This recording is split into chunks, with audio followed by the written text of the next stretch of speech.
ડેડિયાપાડાના ધારાસભ્ય અને આદિવાસી યુવા નેતા એટલે કે ચૈતર વસાવા અનેક વખત આદિવાસીઓ સાથે થતા અન્યાયને લઈને મેદાને આવતા હોય છે, પરંતુ ફરી એક વખત ચૈતર વસાવા દ્વારા આકરી રીતે રજૂઆત કરવામાં આવી છે અને ખાસ કરીને આ વખતે જે પત્ર છે તે મુખ્યમંત્રી ભૂપેન્દ્ર પટેલને લખવામાં આવ્યો છે। શું છે સમગ્ર વિષય અને આ પત્રની અંદર કઈ કઈ બાબતોને લઈને ખાસ ધ્યાન દોરવામાં આવ્યું છે તે દરેક વાત કરીશું આજના આ વિડીયોમાં। નમસ્કાર, હું હંસિની અને તમે જોઈ રહ્યા છો નિર્ભય ન્યૂઝ। છેલ્લા ઘણા સમયથી ચૈતર વસાવાના આકરા તેવર જોવા મળી રહ્યા છે। અનેક વખત અનેક રજૂઆતો હોય ને ખાસ કરીને આદિવાસીના કોઈ પણ મુદ્દા હોય તો એને લઈને ચૈતર વસાવા અનેક વખત મેદાને આવતા હોય છે, પરંતુ આ વખતે સીધી જ રજૂઆત મુખ્યમંત્રી ભૂપેન્દ્ર પટેલને કરવામાં આવી છે। જો વાત કરવામાં આવે સૌથી પહેલા તો પત્ર વિશેની, તો અનેક એવી માંગ સાથે આ એક પત્ર લખવામાં આવે છે અને ખાસ કરીને જે મોનિટરિંગ સમિતિની બેઠક યોજાઈ હતી તેની અંદર જ અનેક એવા કિસ્સાઓ છે, અનેક એવી બાબત છે એને ધ્યાનમાં લેવાની બાબતને લઈને આ સમગ્ર પત્ર લખવામાં આવ્યો છે।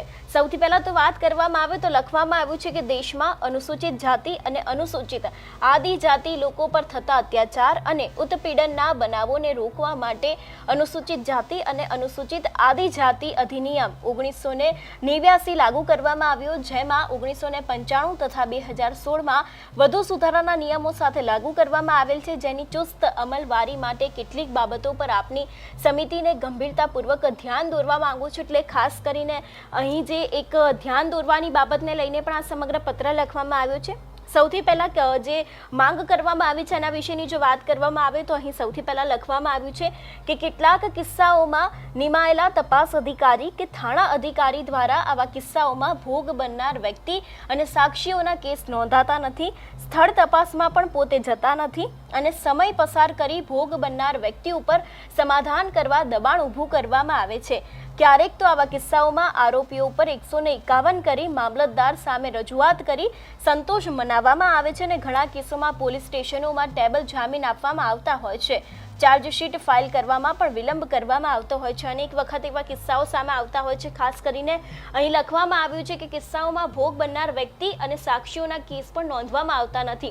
એટલે ખાસ કરીને જો વાત કરવામાં આવે આદિવાસી વિસ્તારની, તો અનેક એવા કિસ્સાઓ આપણે અત્યાર સુધી જોતા આવ્યા છે કે જેમાં આવી બધી ઘણી બધી બાબતો થતી હોય છે કે જેમાં એ લોકોની ફરિયાદ નથી લેવામાં આવતી હોતી, અથવા તો પછી કોઈ પણ ખોટી રીતે એ કેસની અંદર વિલંબ કરવામાં આવતો હોય છે। તો આ પણ દરેક વાતને લઈને ખાસ રજૂઆત કરવામાં આવી છે ચૈતર વસાવા દ્વારા ગુજરાત સરકારને અને ખાસ કરીને જે મુખ્યમંત્રી ભૂપેન્દ્ર પટેલને પણ આ વિષયને લઈને રજૂઆત કરવામાં આવી છે। એ બાદની જો વાત કરવામાં આવે તો અહીં પણ લખવામાં આવ્યું છે કે કેટલાક કિસ્સાઓમાં જિલ્લા magistrate, sub divisional magistrate, police અધ્યક્ષ કે નાયબ પોલીસ અધ્યક્ષની ભોગ બનનાર વ્યક્તિ પ્રત્યે સંવેદનાશીલ હોતી જ નથી એવું માનતા હોય છે કે આ અત્યાચાર નિવારણ અધિનિયમોના ગેરફાયદો ઉઠાવે છે એવું જાહેર મંચ ઉપરથી પણ બોલતા હોય છે। મહીસાગરના કલેક્ટર શ્રી નેહા કુમારીનો વાયરલ વિડીયો એ પૂરા રાજ્યએ જોયો જ છે। ખાસ કરીને અહીં ફરી એક વખત જે જિગ્નેશ મેવાણી અને નેહા કુમારીનો જે વિવાદ સામે આવ્યો હતો એને ટાંકીને પણ લખવામાં આવ્યું છે અને જે પ્રમાણે લખવામાં આવ્યું છે કે ભોગ બનનાર વ્યક્તિ પ્રત્યે સંવેદનાશીલતા હોતી જ નથી, એટલે કે કોઈ પણ હાવભાવ રાખવામાં આવતો જ નથી। ઘણી વખત આપણે આદિવાસીઓના એવા કિસ્સા પણ જોયા છે કે જેમાં અનેક વખત પોલીસે એ લોકો પોતાનું જે હિટલરશાહી વલણ છે એ પણ એમના ઉપર આચરતી હોય છે અને ખાસ કરીને અહીં પણ આ વિષય ટાંકવામાં આવ્યો છે। એ બાદની જો વાત કરવામાં આવે તો ત્રીજી માંગ કરવામાં આવી છે કે અત્યાચાર નિવારણ અધિનિયમ અંતર્ગત ભોગ બનનારા કેસોના કિસ્સામાં ટ્રાયલ ફાસ્ટ ચલાવવા માટે વિશેષ કોર્ટોમાં કેસો ચલાવવાની તથા વિશેષ પબ્લિક પ્રોસિક્યુટરની જોગવાઈ કરવામાં આવેલ છે, છતાં મોટા ભાગના કેસો પેન્ડિંગ હોવાથી ભોગ બનનારા લોકો વર્ષોથી ન્યાયની રાહ જોઈને બેઠા છે। ઘણા બધા કેસ એવા હોય છે કે જેમાં અત્યાર સુધી લોકોને ન્યાય મળ્યો નથી ને આદિવાસી વિસ્તારમાં તો આપણે અનેક વખત જોતા આવ્યા છે કે ઘણા બધા કિસ્સાઓ સામે આવે છે। ખાસ કરીને જેટલા પણ રેતી ખનનના હોય છે અથવા તો પછી ડમ્પરના દ્વારા જે લોકો ફાસ્ટ ગાડી ચલાવતા હોય છે, ડમ્પર ચલાવતા હોય છે, એના કારણે ઘણા બધા સામાન્ય વ્યક્તિઓ હોય છે તે મોતને ભેટતા હોય છે। તેમ છતાં પણ એ લોકોના કિસ્સાઓ પોલીસ સુધી પહોંચે છે, ફરિયાદ કરવામાં આવે છે, પરંતુ ભોગ બનનાર વ્યક્તિને ન્યાય ક્યારેય મળતો નથી। અને ગુજરાતમાં પણ અત્યારે હાલ આદિવાસી વિસ્તારના અવારનવાર એવા કિસ્સાઓ સામે આવતા હોય છે કે જેમાં તે લોકોને ન્યાય મળતો નથી। એટલે ખાસ કરીને ચૈતર વસાવા દ્વારા ફરી એક વખત રજૂઆત કરવામાં આવી છે ગુજરાત સરકારને અને મુખ્યમંત્રી ભૂપેન્દ્ર પટેલને કે જેટલા પણ મોટા ભાગના કેસો પેન્ડિંગ હોવાથી ભોગ બનનાર લોકોને વર્ષોથી ન્યાયની રાહ જોઈને બેઠા છે। જો વાત કરવામાં આવે ચોથા ટોપિક વિશેની તો લખવામાં આવ્યું છે કે અત્યાચાર નિવારણ અધિનિયમમાં અનુસૂચિત જાતિ અને અનુસૂચિત આદિજાતિની જમીનનો ગેરકાયદેસર ભોગવટો કરવા તથા તેમાં ખેતી કરવી અથવા તો વન હક સહિતના હકમાં દાખલગીરી કરવાના રોજબરોજના અનેક બનાવો બને છે, જેમાં ભોગ બનનાર વ્યક્તિઓના કેસ નોંધવામાં આવતા નથી. અનેક એવા કિસ્સાઓ સામે આવે છે ને જે પ્રમાણે અહીં પણ લખવામાં આવ્યું છે કે ગેરકાયદે ભોગવટો કરવામાં આવતો હોય છે ને એવા જ ભોગ બનનાર વ્યક્તિઓના કેસ પણ ક્યારેક નોંધવામાં આવતા નથી. એ બાદની જો વાત કરવામાં આવે તો ફરી એક વખત એક માંગ કરવામાં આવી છે કે અનુસૂચિત જાતિ અને અનુસૂચિત આદિજાતિના લોકોને લગ્નનો વરઘોડો દરમિયાન ઘોડો અથવા કોઈ વાહનો કે હેલિકોપ્ટરની સવારી કરતા સોશિયલ મીડિયાના માધ્યમોથી અપશબ્દો બોલીને ઈરાદાપૂર્વક અપમાનિત કરીને દુશ્મની, નફરત અથવા તો પછી બદ ઈરાદાપૂર્વકની લાગણીઓને ઉત્તેજન આપનાર તત્વો ઉપર કાયદેસરની કાર્યવાહી કરવામાં આવતી નથી તેવી પણ અહીં વાત કરવામાં આવી છે. એટલે ખાસ કરીને અત્યારે હાલ આદિવાસી વિસ્તારમાં જે તે કિસ્સાઓ ચાલી રહ્યા છે, પછી કોઈ પણ કિસ્સાઓ હોય જે પ્રમાણે વરઘોડાની વાત કરવામાં આવી છે, જે પ્રમાણે એ લોકોની સાથે અન્યાય થઈ રહ્યા છે, પોલીસ પણ એ લોકોની ઉપર હિટલરશાહી વલણ અપનાવતી હોય છે ને જે પ્રમાણે અત્યારે હાલ પોલીસની દમનગીરી જોવા મળી રહી છે, એને જ લઈને ચૈતર વસાવા દ્વારા ગુજરાત સરકારને અને મુખ્યમંત્રી ભૂપેન્દ્ર પટેલને પત્ર લખીને રજૂઆત કરવામાં આવી છે. સૌથી પહેલા તો હવે આ વિષયને લઈને ચૈતર વસાવા પોતે શું કહી રહ્યા છે તે સાંભળીએ. આજે માન્ય મુખ્યમંત્રીશ્રીની અધ્યક્ષતામાં રાજ્ય કક્ષાની તકેદારી અને મોનિટરિંગની બેઠક હતી, જેમાં અનુસૂચિત જાતિ અને અનુસૂચિત જનજાતિના અત્યાચાર નિવારણ અધિનિયમ 1989 અંતર્ગત આ બેઠકમાં જે રજૂઆતો અમારી સમક્ષ આવી હતી એ અમે એકદમ ગંભીરપૂર્વક અને કમિટી સમક્ષ, રાજ્ય સરકાર સમક્ષ અમે મૂકી છે.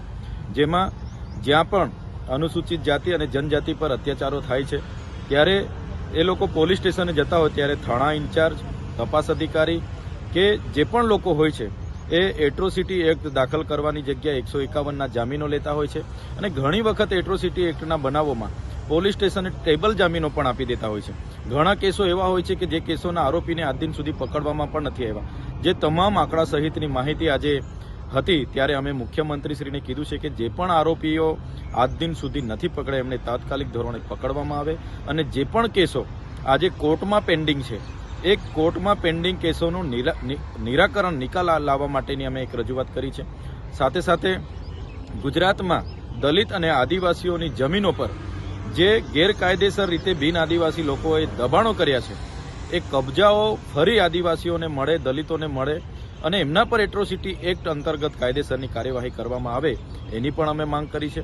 સાથે કેટલાક અધિકારીઓ જેમ કે જિલ્લા મેજિસ્ટ્રેટ હોય, એસડીએમ હોય, પોલીસ અધિક્ષક હોય, નાયબ પોલીસ અધિક્ષક હોય, એવા કેટલાક અધિકારીઓ જે લોકો એટ્રોસિટી એક્ટની તપાસમાં આવતા હોય છે એમની માનસિકતા એવી હોય છે કે એ દલિત અને આદિવાસીઓને યેન કેન પ્રકારે દબાવે છે અને એમની માનસિકતા હોય છે કે આદિવાસી કે દલિત લોકો એટ્રોસિટી એક્ટ માત્ર ને માત્ર બ્લેકમેલિંગ કરવા માટે કરે છે. એવા લોકો પર પણ કાયદેસરની કાર્યવાહી કરવામાં આવે. ખાસ કરીને મહીસાગર જિલ્લાના કલેક્ટર શ્રી નેહા કુમારી પર કાયદેસરની કાર્યવાહી કરવાની અમે આજે માંગ કરી છે.